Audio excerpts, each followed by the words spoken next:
Nations e-government survey, out of the 193 countries, yung Pilipinas ranked 77 in e-government development index and 57 under e-participation index.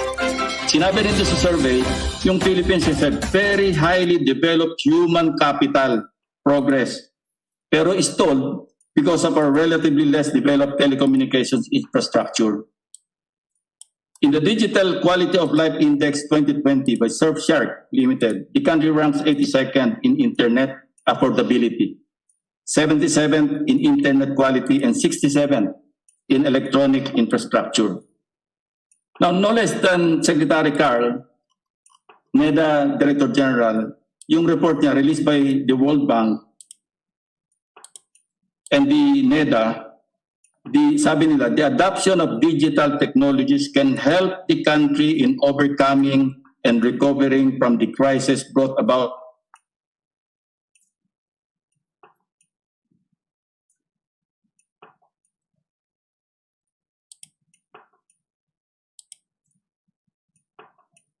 of 18,178,708,000. It's not because Secretary Hunasan is our former colleague.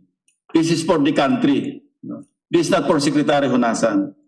With the full investment, because I am sponsoring the budget of the ICT, and during the committee hearing, I asked them, sabi nila, with the full investment of 18,178,708,000 pesos for the National Broadband Program, the government will be able to benefit and save 34.25 billion pesos in the next 5 years after the implementation of the program.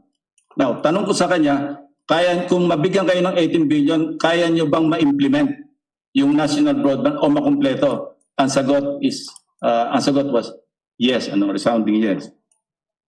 And yung 34 billion in government savings, hindi pa kasama yung LGUs. Now, dito lang sa Senate, may I ask the Senate President or anybody, magkano binabayaran natin subscription sa Converge?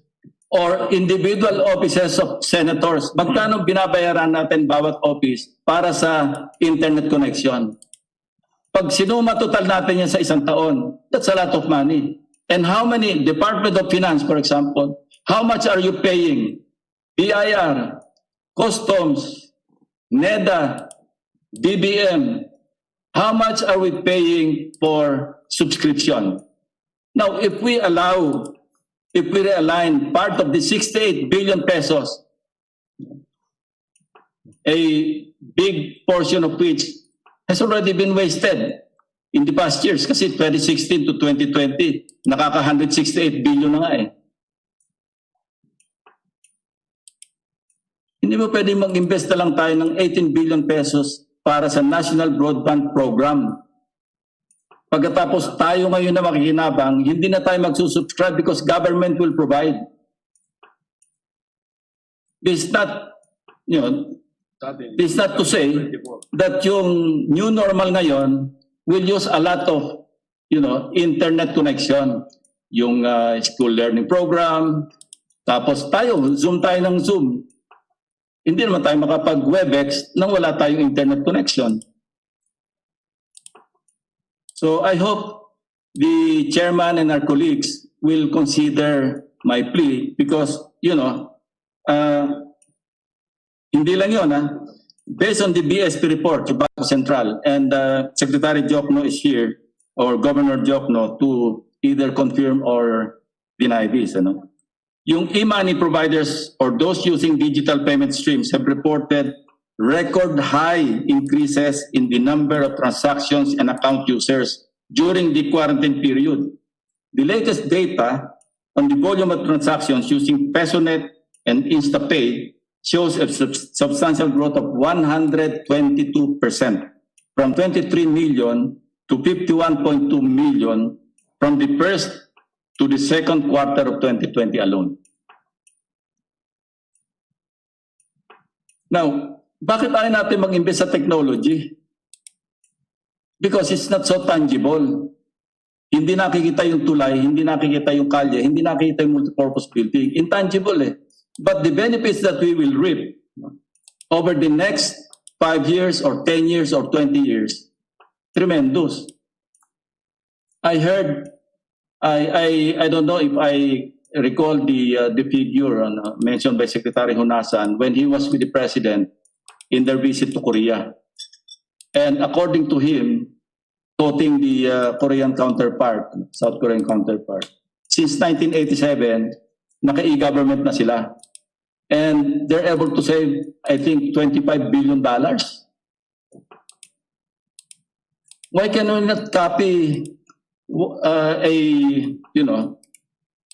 an obvious success story?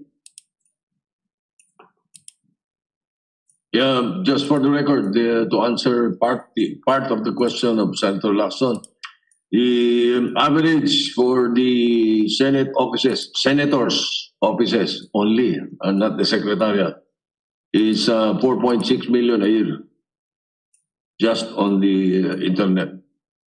Internet subscription. Wala pa yung Secretariat, Mr. President. Wala pa. Wala pa. In the WebEx that we're using and all that. No. Wala pa. So indeed, the point being raised by Senator Lacson is very important and laudable. Instead of the roads going to nowhere, the digital transformation of government. They have already, Secretariat. And skeletal. 2 million. The Secretariat, 2 million a year. Mr. President, at yung skeletal multipurpose buildings, napuntuhan na, wala naman nagagawa.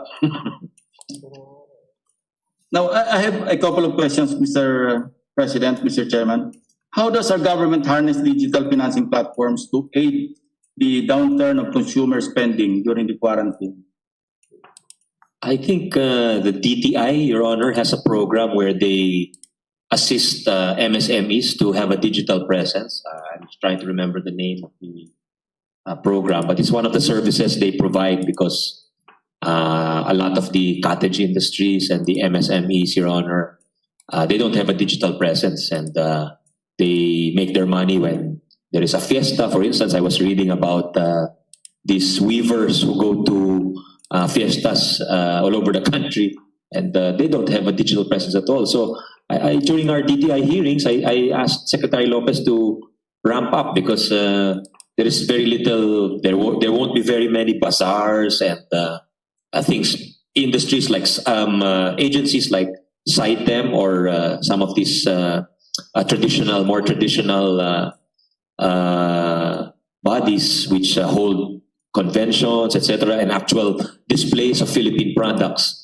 They probably won't be operating as usual. They won't be having their trade fairs. So they need to harness the digital presence. And part of that, I suppose, is not only having a website and where your products and prices are on display, but also having a way of making the payment online, Your Honor. And perhaps the figure cited by the good gentleman or the chair of National Defense are illustrative of how businesses have taken advantage of this, Your Honor. So that's one way, and I'm not sure if the DICT, perhaps they also have some efforts, and in general, at least from the macro point of view, when they roll out the portions of the broadband, and the committee has agrees with, or the chair agrees with Senator Lacson that we need to invest definitely. That's why one of the biggest augmentations made in the committee report is for the National Broadband Project. There's 3 billion, although admittedly there is a long way to go and before completion of the National Broadband. But that is something, for instance, if they complete, if the national, just to use my home province and some of the adjoining provinces as an example, Your Honor, pag natapos po yung Quirino, Aurora, part of Isabela, pag nalagyan ho ng broadband yon, then one of the next step would be to push some of these cities as the next wave of digital cities for ICT and BPO sector, Your Honor. Meron silang second wave, pero I'm sure down the line they're going to have a third wave, fourth wave, and but at least it's something to aim for to generate rural employment, Your Honor. Saka yung submarine cable, yung sa Aurora dadaan yun eh. Which one po? Yes, submarine cable. That's right. Yeah, thank you, Mr. President. And our digital payment streams already available for our frontliners, service providers, or frontline agencies like SSS, GSIS, PIR. Available na po ba yan? I think yes, the GSIS and SSS, if I'm not mistaken, have that.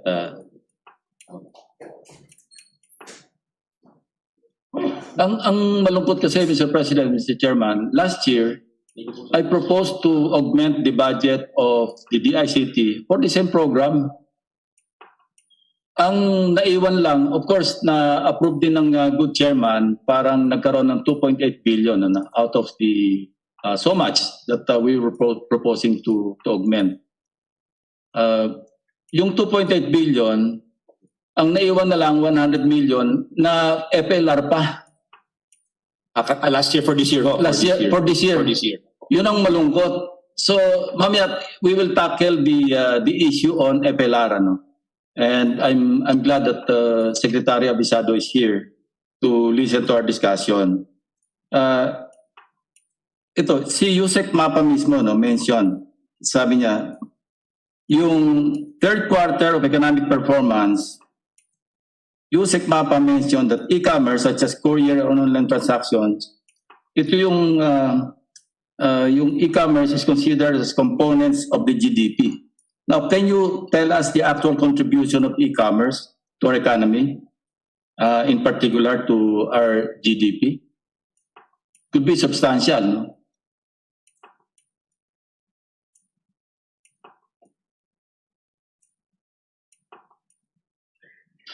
Text na si Carl sa inyo. What is the question, Your Honor? I'm sorry, was there a question, Mr. President? Yung actual contribution ng e-commerce to our economy, in particular sa GDP natin.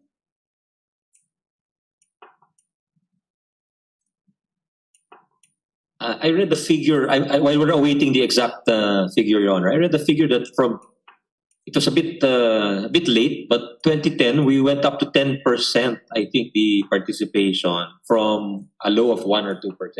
But in terms of the economy, I think we don't have that here in the committee as of now. We'll ask. Anyway, we can just wait for that. We'll ask NEDA for that, Your Honor. Now, next topic, moving on, national ID. I'm so interested in this because, we passed this after a long time. Finally, 2018, naipasa ito ng batas. Ang daming attempts ito during the past administrations. And it is only under this administration that the national ID system has been enacted into law, or the PLCs. Now, ang tanong lang is, what is the current status of the National Identification System Act?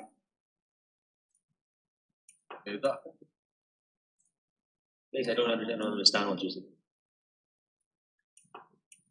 I think kailangan natin to sa resiliency pillar. Yeah, Mr. President, I think according to the schedule of NEDA, they're aiming for within 2020. I don't know. This was the information given to the committee during the committee hearings. Is for pre-registration of 9 million members of the population, Filipino, 9 million Filipinos to be pre-registered by the end of 2020, Mr. President.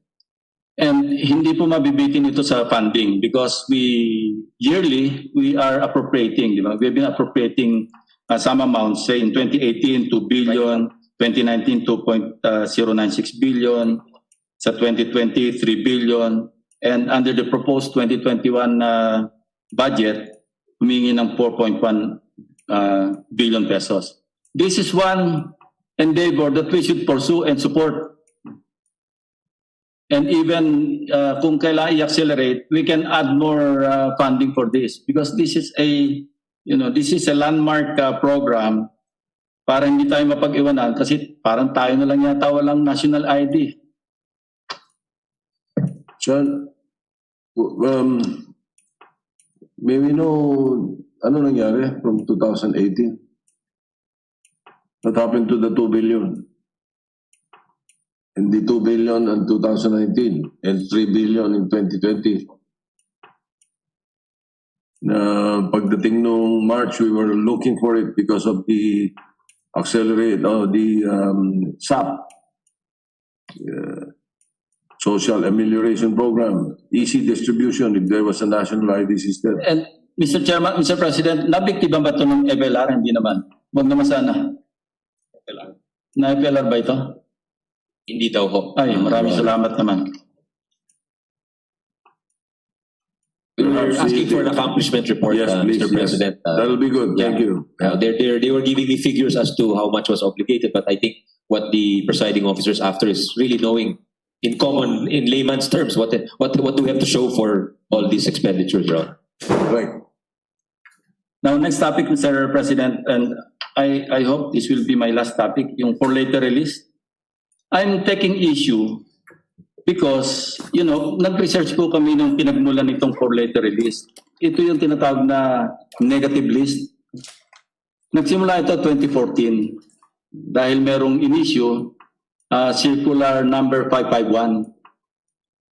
Napaka-specific na mga kasama rito. No? And this is repeated under the current year GAA, no? 2020 GAA, Section 3, under the general provisions. Ang sinasabi dito, Section 3, the GAA as the allotment order. The GAA, upon its effectivity, shall be considered the allotment authorizing agencies to obligate in accordance with its provision except for the following. A, appropriations that by virtue of law, general or special provisions and rules and regulations have conditions or requirements before release. Fine, no question. B, lump sum appropriations in the agency budget and special purpose funds that have no details necessary for release. Fine, no question. C, those requiring a special budget under the general and special provisions in this act. Fine, no problem. Wala naman sinasabi ritong EFLR yung congressional initiative, Mr. President. But as, wala na akong slides yan, pero pinakita ko ito during the committee hearing. 135 billion pesos in congressional initiative inira ng FLR. In effect, violating Section 3 of the General Provisions of the General Appropriations Act of 2020. Now, okay, kung individual insertions, I can understand. But you know, there are institutional amendments na tinarget pa rin for FLR. And I'll show you some of those institutional amendments, mostly coming from the senators. Last Mile Schools Program. Hindi ito ng DepEd. Hindi ito, ako yung nakapag-augment dito. No? Hindi ito yung sarili ko initiative. This was requested by DepEd. Why? Because during the budget call, hiningi nila ito, kulang. Taga sa FLR, entire amount. School-based feeding program. Ito yung, I think Senator Poe was the one who introduced this amendment. And I also introduced a similar amendment. Taga sa FLR, 602 million. School feeding, i-FLR mo. Ano ba masama sa school feeding? Quick Response Fund, 107.5 million. FLR. Next slide. Ito, pati yung LCAP. Si Presidente po ang chairman ng National Task Force, LCAP, NTF, LCAP. Pati ba naman yan, no? Na FLR. Next slide. Ito, katakot-takot. These are all institutional amendments sa DICT. Kung pinondohan natin ito, hindi inalis, at pinondohan natin for 2020, baka next year mayroon tayong national broadband. Nagsisimula na tayo mag-save kasi yung first year, I think their estimate is a saving of around 728 million pesos for the first year. Tapos mag-grow yan, 5.4 million, 5.4 billion, and so forth and so on. Hanggang aabot yan ng 5 years, 34 billion pesos. Bakit yung importanteng programa, kukunti na nga yung inaiwanan, 2.8 ba yan? Yeah, 2.87 billion, yan ang naiwan kasi for so many programs under the OSEC. Yan, tag as FLR. Next slide. DOST. Hiningi ito ng DOST kasi kailangan nila sa research yan. Niche center in the regions for R&D. Tapos OSEC, collaborative research and development to leverage Philippine economy. Cradle. Space. Kasi nagpasa tayo ng batas, di ba, yung Philippine Space Act. Philippine Space Act.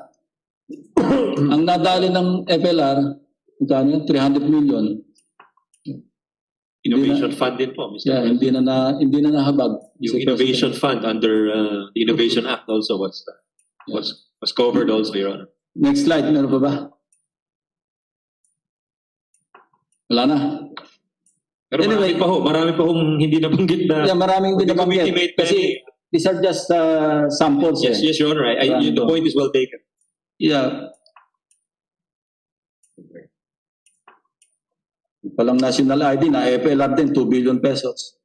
So, we don't know our priorities, Mr. President. No?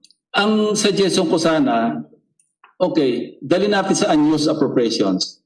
Sana man lang yung DBM, nagtanong sa mga agencies, ano ba sa tingin nyo yung mga projects na hindi nyo kaya ma-implement?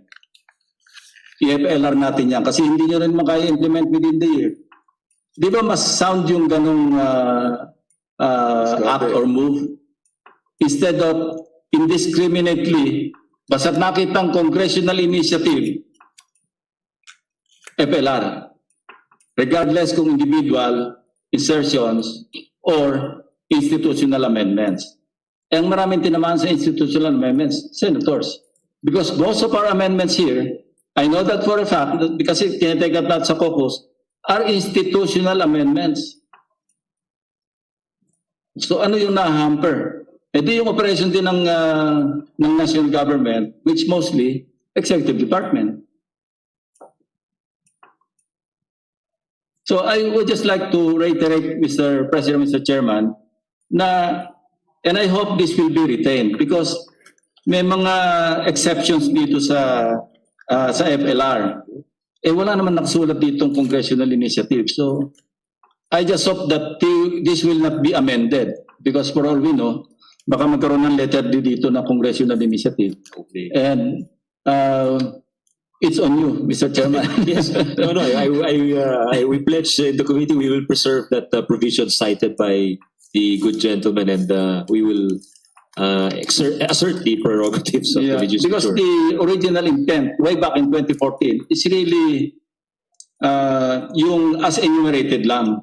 Hindi kasama yung kasi if natag sa FLR yung amendments ng Congress, that is, effectively encroaching on the power of the purse. Yes. Parang it is a second wave of veto. And sa Constitution, ang pwede lang mag-line item veto, Presidente.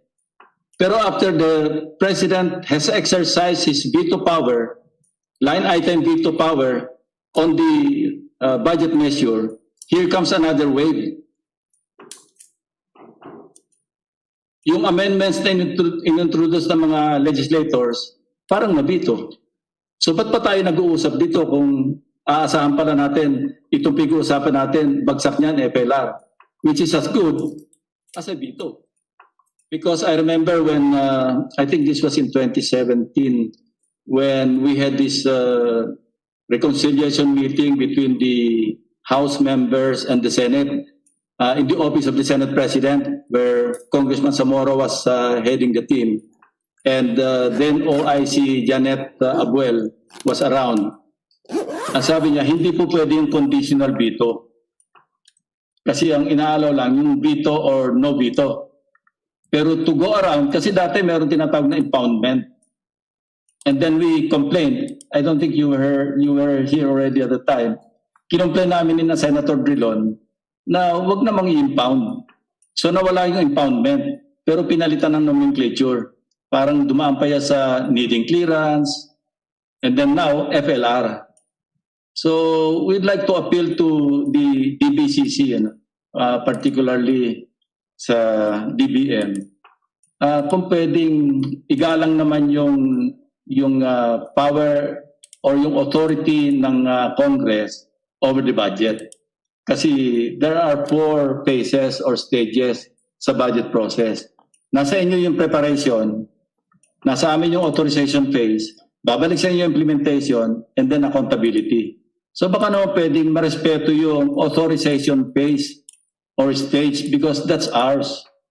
And whatever amendments we introduce and approve after the BICAM and finally approved by the President by not vetoing it, baka pwedeng wag nang i-veto sa second wave. It's just a request, Mr. President.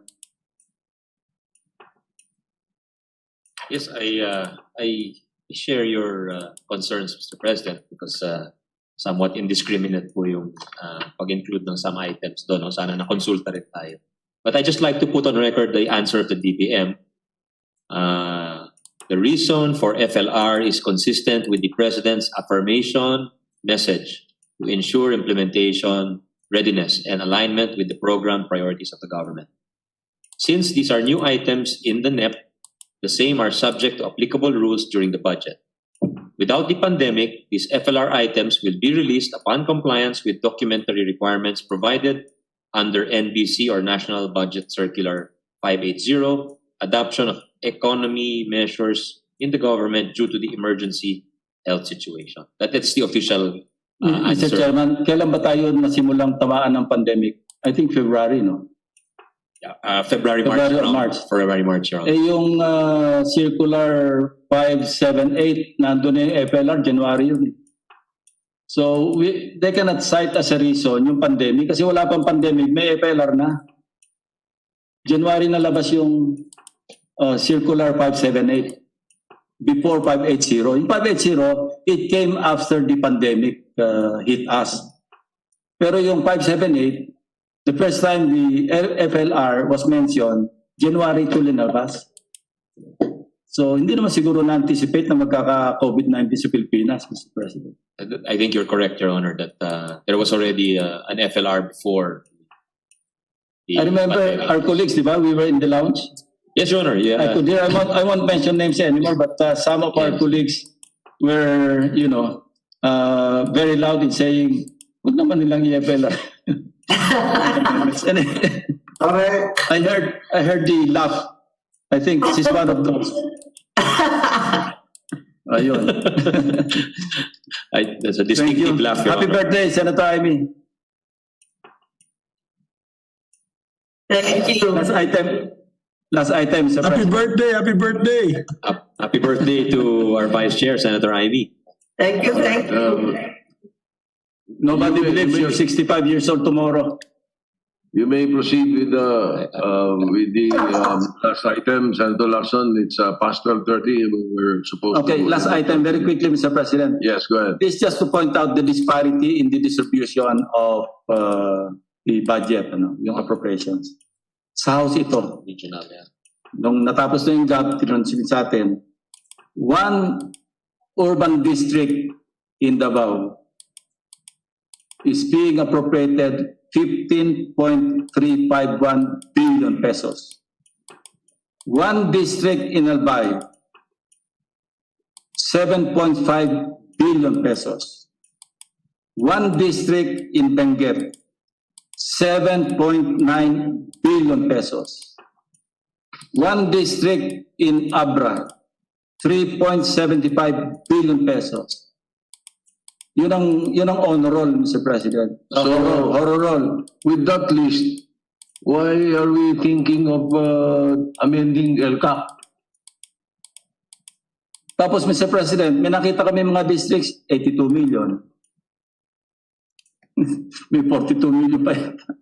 Now, I just want to point that out. Bakit ganun ang disparity? What's in those districts that would merit, not to mention absorptive capacity?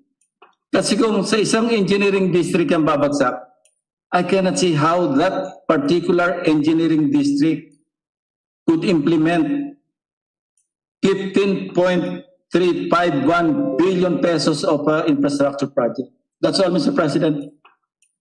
Thank you. Thank you, Your Honor, Senator Lacson.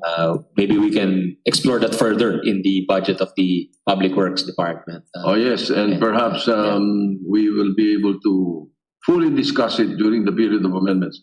Yes, Your Honor. All right. Yes, Mr. President. Thank Majority you. Leader, it's 12:38. We would Yes, like to Mr. give President. I was actually about to intervene. With your permission, Mr. President, I was about to intervene and say it's about time we give the chairperson a break to be able to have lunch, including the presiding officer, Senate President. So with that, Mr. President, we move to suspend till what time what the pleasure of the body, Mr. President? The pleasure of Senator Angara. 2 or 2:30? 2 is fine, Your Honor. 2 is fine, 2 o'clock all right, yes. 2 p.m. Okay, Mr. President, I move that we suspend. I move that we suspend, Mr. President, till 2 p.m. this afternoon. All right. Hearing no objection, session is suspended until 2 p.m. this afternoon. Thank you, Mr. President. Thank you, Mr. President.